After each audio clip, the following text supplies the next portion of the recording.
ఇంత విప్లవ ఫోజు పెడుతున్న వాళ్ళు అడవుల్లో ఉండలేకపోతున్న ఏ ఒక్కరికైనా మీరు రక్షణ కల్పించగలుగుతున్నారా? మీరు అలా చేయగలిగేవారైతే, లేదా మిమ్మల్ని పార్టీ అలా తయారు చేసుకోగలిగి ఉంటే మా కామ్రేడ్ హిడ్మా బతికేవాడే. కనీసం మీరు కొద్ది నెలలుగా లొంగిపోక తప్పని వారికైనా, అన్ని రకాల సహాయం చేసే వారైనా మీ మీద పూర్తి నమ్మకంతో ఏ ఒక్కరు కూడా ప్రభుత్వ రివార్డుల జోలికి కూడా వెళ్ళేవాళ్ళు కాదు.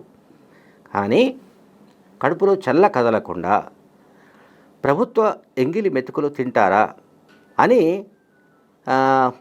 ఎద్దేవా చేస్తారు తప్ప, అసలు మీ దగ్గర విప్లవతత్వం మిగిలి ఉంటే మీ సభలకు వచ్చే వాళ్ళ దగ్గర నుంచి అయినా సరే జోలె పట్టి డబ్బు జమ చేయండి అంటూ మల్లోజుల వేణుగోపాల్ అండ్ తక్కలపల్లి వాసుదేవరావు. మల్లోజుల వేణుగోపాల్ అంటే తెలుసు, అలియాస్ సోను అలియాస్ భూపతి. ఆయన మావోయిస్ట్ పార్టీ పొలిట్ బ్యూరో సభ్యుడిగా కొనసాగి గత అక్టోబర్ 2వ వారంలో ఆయన మహారాష్ట్ర పోలీసులకు లొంగిపోయాడు. ఆయన తర్వాత Takkalapalli Vasudevarao alias Mashanna alias Rupesh alias Satish, ఆయన కూడా పోలీసులోకి వెళ్ళాడు.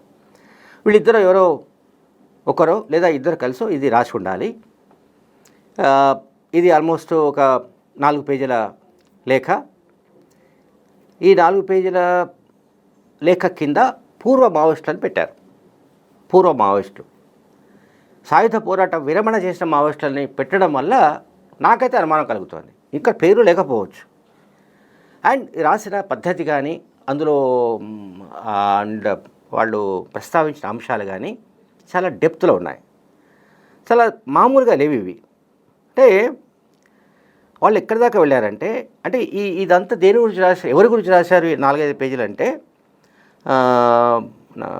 మీ పేరేంటి, మల్లోజుల వేణుగోపాల్ రాసినట్టుగా నేను చెప్తున్నాను. ఇది విప్లవ విద్యార్థుల వేదిక, పూర్వ విప్లవ విద్యార్థుల వేదిక. అంటే గతంలో 80s 90sలో పీపుల్స్ వార్కు అనుబంధంగా పనిచేసిన, ప్రస్తుతం నిషిద్ధానికి గురైన నిషేధ సంస్థ అయిన రాడికల్ స్టూడెంట్స్ యూనియన్లో పనిచేసిన వాళ్ళు, రాడికల్ యూత్ లీగ్లో పనిచేసిన వాళ్ళు ఇప్పుడు పూర్వ విప్లవ విద్యార్థుల వేదిక పేరిట ఒక సంస్థను ఫ్లోట్ చేసి ఈ మధ్యకాలంలో కొన్ని సమావేశాలు నిర్వహిస్తున్నారు. హైదరాబాద్ కేంద్రంగా, సుందర విజ్ఞాన భవన్ కేంద్రంగా ఈ సభలు నిర్వహిస్తున్నారు. అయితే ఈ పూర్వ విప్లవ విద్యార్థుల వేదిక చేస్తున్న పని ఏంటంటే, వాసుదేవరావు అండ్ మల్లోజుల వేణుగోపాల్ లొంగిపోగానే వాళ్ళిద్దరూ విప్లవ ద్రోహులని ఒక స్టాంప్ వేసి పారేశారు. ఈ స్టాంపు వేయవలసిన అర్హత వీళ్ళకు ఉందా లేదా అనేది ఇంకొక చర్చ. అండ్ స్టాంపు వేయమని వీళ్ళకు ఇచ్చిన డీలర్షిప్ ఇచ్చింది ఎవరో తెలియదు. అంటే వీళ్ళు ఏమైనా అధికృత డీలర్స్ అయితే కాదు ఇది మావోయిస్ట్ పార్టీకి. అండ్ వాళ్ళు ఇంకేం చెప్తున్నారంటే, అరివీర భయంకరమైన భ్రష్టు పట్టిన కలం యోధులు, వాళ్ళలో కాకలు తీరిన ఒక మహాయోధ అని ఒక ఆయన గురించి రాశారు. ఆయన ఎవరో మనకు తెలియదు. అండ్ ఒక ముఖ్యమంత్రి దుర్మరణం సమయంలో కూడా ఆయన కొన్ని వ్యాఖ్యలు చేసి సంస్థ పరువు తీసి, సంస్థ అంటే ఆ వ్యక్తి అప్పుడు విప్లవ రచయితల సంఘంలో సభ్యుడు, సంస్థ పరువు తీసి బయటకు గెంటివేయబడ్డ వ్యక్తి. ఇది ఈ 5 పేజీల లేఖలో చెప్తున్నాను వ్యక్తి. అలాగే కాల పరీక్షకు తట్టుకోలేక ఎవరైతే బయటకు వచ్చేసారో, లొంగిపోయారో అటువంటి కలం సిపాయిలు ఇప్పుడు మీతో మేము ఉన్నామంటూ ఒక కొత్త పాయతో కలవడానికి, అంటే కొత్త పాయ ఇన్ ద సెన్స్ ఒక చిన్న పాయ అనమాట. ఆ పాయ పూర్వ విప్లవ విద్యార్థుల వేదికను ఒక పాయగా వీళ్ళు పేర్కొన్నారు. అండ్ కామ్రేడ్ హిడ్మా మరణానికి పార్టీ నాయకుడే కారణం అంటూ కొందరు స్థానిక ఆదివాసీ నాయకులు ఆరోపించడం, దీన్ని కూడా వాళ్ళు మెన్షన్ చేశారు. అండ్ హిడ్మా మరణానికి కారణం దేవ్జీ కాదని ప్రపంచానికి మావోయిస్ట్ పార్టీ కేంద్ర కమిటీ అధికార ప్రతినిధి తెలియజేసే విషయాన్ని కూడా వాళ్ళు ఇక్కడ ఇందులో గుర్తు చేశారు. తర్వాత ఇప్పటి వరకు అంటే ఈ రకంగా ఏవైతే అంటే మీరందరూ విద్యార్థి దశలో పనిచేసిన వాళ్ళు కావచ్చు, అంటే విప్లవం కోసం పనిచేసిన వాళ్ళు అయి ఉండొచ్చు. దాన్ని మేమేమీ అబ్జెక్ట్ చేయట్లేదు. అంటే ఆ టైంలో పనిచేశారు, వివిధ రూపాల్లో మీరు పార్టీకి సేవలు అందించుండొచ్చు.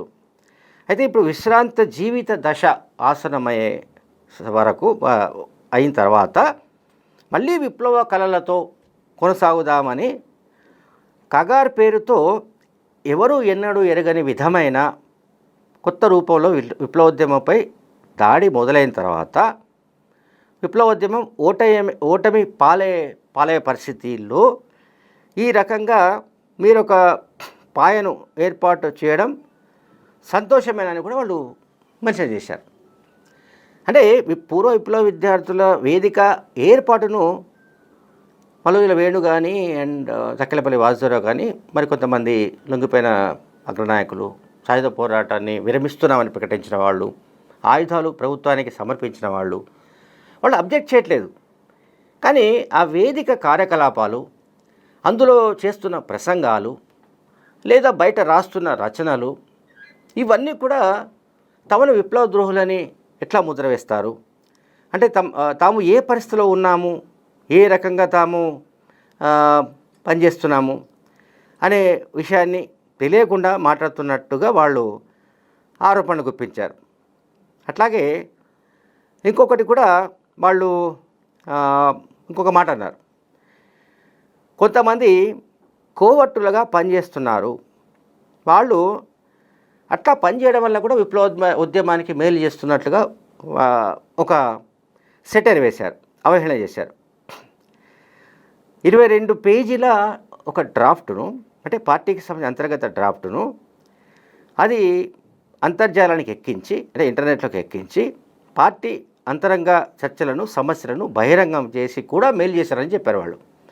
అంటే 22 పేజెస్ డ్రాఫ్టు, అంటే పార్టీకి సంబంధించిన విషయాలు, తాము ఎందుకు సాయుధ పోరాటాన్ని విరమించవలసి వస్తుందో అని దానికి సంబంధించిన వివరణ ఇస్తూ రాసిన 22 పేజెస్ డాక్యుమెంట్ను వాళ్ళు బయట పెట్టి, అంటే ఇంటర్నెట్లో పెట్టి దానిపైన పెద్ద ఎత్తున బహిరంగం చేయడాన్ని వాళ్ళు అటువంటి వాళ్ళు కోవర్స్గా వీళ్ళు అభివర్ణించారు.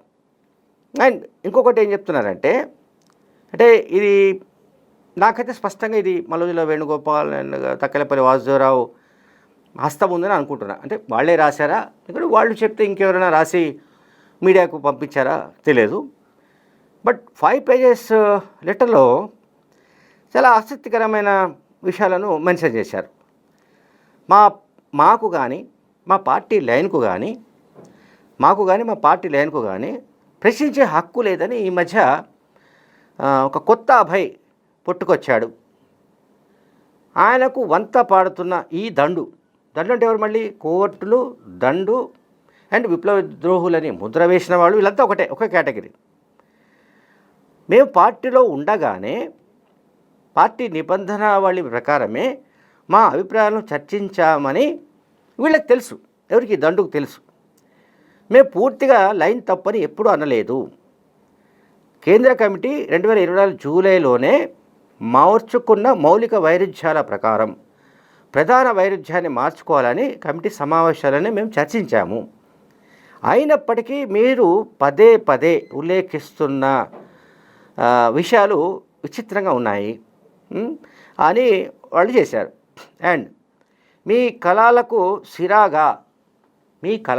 సిరాగా ఇంకుగా విప్లవకారుల త్యాగాలను కోరుకుంటున్నారు. అండ్ మీ కళలకు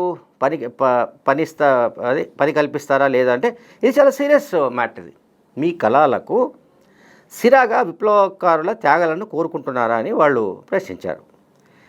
అంటే ఇక్కడ పూర్తిగా మనం గడిచిన కొద్ది రోజులుగా జరుగుతున్న ఈ పరిణామాలను ఎప్పటికప్పుడు మీకు సోషల్ మీడియా అయినప్పటికీ కూడా మనం చర్చించాల్సి ఉంది, విశ్లేషించాల్సి ఉంది. ఇది మొత్తం భారతదేశంలోనే ఒక 6 దశాబ్దాలుగా జరుగుతున్న ఒక విప్లవోద్యమం. దాన్ని తక్కువ అంచనా వేయడానికి వీల్లేదు. రష్యా, చైనా ఈ 2 పంథాలకు సంబంధించి వాదనను పిడి వాదన అని చెప్తున్న వాళ్ళు కూడా ఇప్పుడు ఉన్నారు. ఇది కాదు, ఇంకొక పంథా ఉందా, ఇంకొక పంథాని ఏమైనా మనం దాన్ని తయారు చేసుకోవచ్చునా అనేది ఇంకో చర్చ ఉంది. మీన్వైల్ పూర్వ విప్లవ విద్యార్థుల వేదిక పేరిట ఎవరైతే సంస్థను ఏర్పాటు చేసి కార్యక్రమాలు చేస్తున్నారో వీళ్ళందరూ కూడా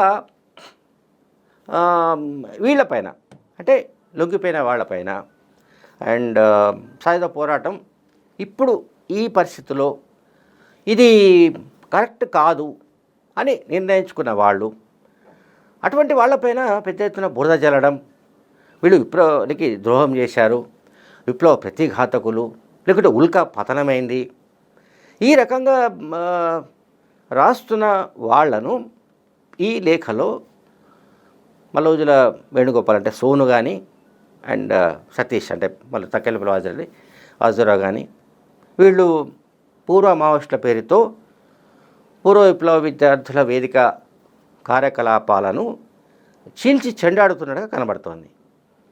థ్యాంక్ యూ వెరీ మచ్.